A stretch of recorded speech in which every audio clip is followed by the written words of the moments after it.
Hello, I'm Philip Stoten for ScoopTalk, and I'm here at Apex17 in San Diego. We're going to start this morning by talking specifically about Internet of Manufacturing and how to get started, the building blocks, the elements to get on the path to the smart factory. The three guests with me: Bjorn is from KIK, François from Cogiscan, and Jason from Saline Lectronics. Jason, perhaps if I can start with you. You're the kind of user of this technology, and you've started this journey. How do you go about getting started? It just seems like such a big, cumbersome, scary project initially. So for Saline, we kind of started accidentally. We got involved with Cogiscan for the traceability piece and learned how we could implement them to get information between our equipment. So it's finding a partner to start in one spot, and then you just jump in and go. Yeah. You can continue to develop those relationships. We're working with KIK and expanding them into our connected factory.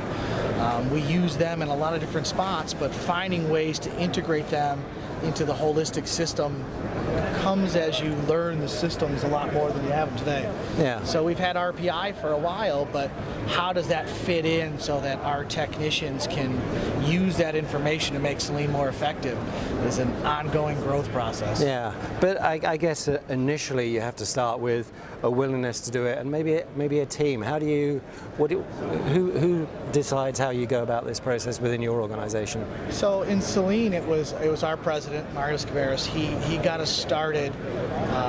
He really believes that the corporation needs to be working with the leaders of the industry and figuring out what's the next thing that we need to make us better at what we do, faster, better quality, and giving us traceability down to the reference test was our jumping in point. But I think each company, it's going to be different. Maybe it's the SPI technology, maybe it's the KIK technology, but finding that first piece and jumping in and then expanding it as you learn more about the system, I think is key. Okay, coming to you, François, is that what you see from most of your customers? Are they coming with a specific issue to solve and then growing from that point? Yeah, that's typically what we see, because people talk about Industry 4.0, they have a long-term vision, but in practice you have to focus your energies and your investments, where you have the bigger return for your investment. And typically it's a problem to solve, it's a customer requirement, something like that will drive the original project.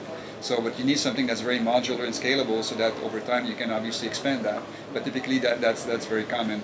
I would say Saline maybe is a customer that's a bit ahead of the curve in the sense that they quickly caught on to all the other benefits they could achieve with the system, and they basically pushed us to even go further and further, and we're very quick to implement and get the benefits out of the technology.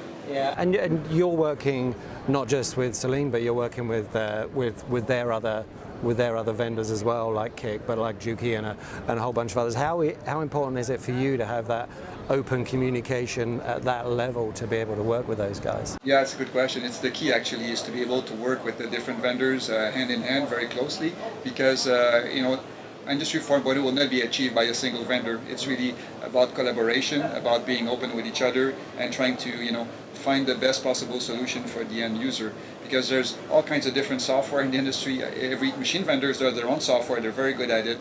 There's companies like Cogiscan doing third-party software, and even the end users also do their own software at times. So how do you combine all these different things together to get the best possible solution for the end user? What it's all about. Yeah, that becomes really important. Bjorn, coming to you, you're coming at it from a particular element, from a particular part of the process, and as a software provider, you're working with other software providers in the factory. Tell me a bit about that experience and how that works, and why perhaps the area you're working in is kind of one of those measurable areas that you can use as a jumping off point.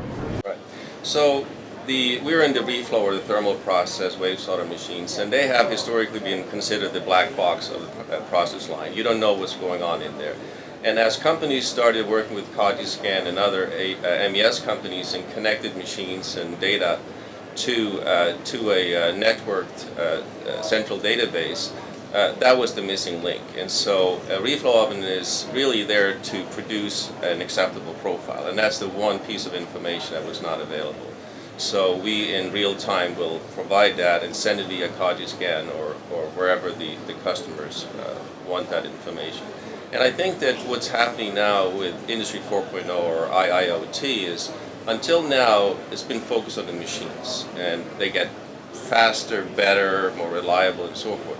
But moving forward, this is more about getting the information, or the analytics of the information in such a way that allows Saline and others to run their factories more efficiently, lower cost, consistent quality, and to satisfy their customers. Yeah. So there's that demand to drive the benefit through to the customers. What's the customer's response when you share with them what your vision is for the factory? Oh, it's been so positive. It's a great feeling when you can take a customer through your shop and you can show them how the Factory 4.0 is working, the different features that it allows them for us to produce a better quality board for them more efficiently. I think Bjorn's right. I mean, there's so much data out there, and figuring out the analytics and showing our customers this is all the preparation that goes into your build before it ever hits the line, so that when it goes out there, those very fast machines, they keep working and they do what they're supposed to do. And that analytics is a huge part of how we plan for success. Yeah, and the collection of data so that, heaven forbid, if something does go wrong, you've got that traceability down to the smallest possible level. Absolutely. We had a customer ask us for a profile of a board that we built for them. They were concerned about what the profile looked like, and they said, "Can you send us the profile?" And using Bjorn's products, we said, "Well, which board do you want to see?" And we sent them the profiles for all of them. For every single board. Having that information gives them a comfort level that not only was this board okay, every board that Saline manufactured for you is okay. Yeah. François, we kind of thought about this technology as being applicable to the high reliability industries, originally automotive, medical, those kind of sectors. It feels now as if it's becoming across the board. Every sector wants this level of traceability, this level of control, this automation. Do you think that's true? Clearly, because initially you're right, it started out as traceability, just as in the case of Saline, was driven by the end users. So if you have a high reliability product, you'll get more requirements for traceability. But now that we've expanded and see, okay, actually I can use the same software once my machines are connected and everything is tied together. I can use this data to make my process better, to reduce costs, as Bjorn was mentioning, and to improve quality. Well, everybody needs that, no matter what kind of product you build. It's all about the lowest possible cost, the highest possible quality, and customer satisfaction. And the connected factory gives you all of that. Yeah, and Bjorn, in terms of a kicking off point, we talked about the simplicity of it, but also return on investment's got to be very visible. How do you measure that, and how can you look at a particular area like Reflow, for example, and say, actually, if I spend this and I do this, it's going to have this impact? What is the impact? Change over time, quality? Yeah, I've been studying some of the ROI calculators out there, and one thing that strikes me that typically is at the top of the list is production downtime, particularly in territories like in the United States or in Europe, where you have, high mix technology, a lot of changeover. And I never cease to be amazed going into these factories. It seems like whatever production line I go by is always standing still. So, and it's not just about reflow, you have to take a holistic approach to the entire line, or all the lines across. But the return on that investment can easily be calculated. You also have a lot of waste in the factory. I think I read an article recently that manufacturing engineers spend 40% of their time looking for stuff, most of it information. So having that information at your fingertip, knowing what the other guys have been doing so you don't have to chase after them, it's huge time savings. And so I think if the question is where do you start, it's overwhelming, this whole Industry 4.0, I think analyzing where you get the biggest return on your investment and start there might be one option. Yeah, the fastest quantifiable return, and get on from there. I'm going to ask one more question to all of you. I'm going to start with Bjorn. What do you think is going to change in the next year or so? What's your vision going forward, and what are you bringing to market to influence that? So, outside of Germany and some select segments in industry, there's been a lot of talk about this, but there's been less action. And I think we're hitting a tipping point now. It seems to me that wherever I go in the world, people are starting to look at this. Not the whole industrial Internet of Things, but various areas of they need information flow. They need it to their MES system. They need to be able to optimize their machine setups for minimizing changeover time. and they need consistent quality. Their customers no longer accept rework, for example, so they need to make it right the first time.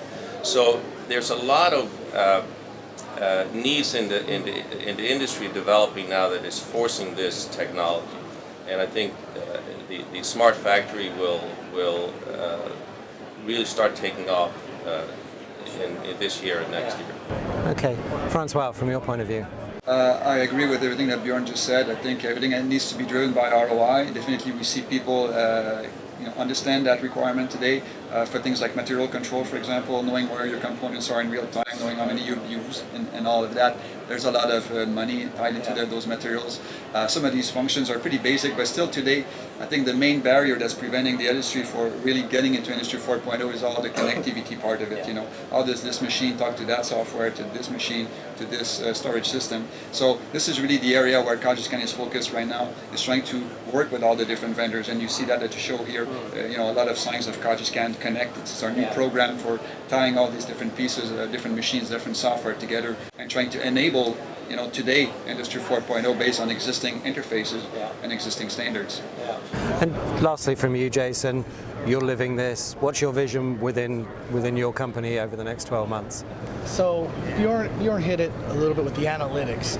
We gather so much data nonstop that you can get to a data paralysis point if you don't use it properly. So we team with our partners, our internal IT systems, to get that information to the people that need it quickly. Machine downtime is everything, and if our machines aren't producing product, then it's that next job that's not getting to the line a little bit later, or maybe I'm producing defects and I need to shut that down so that I don't have to go through all the rework processes. But that doing it right the first time constantly is such a challenge, and the tools that we have available to us, using them appropriately to keep those machines running efficiently is everything to Saline. Yeah. Guys, thanks very much for stopping by. Thanks for your time, and pleasure to talk to you. Thank you.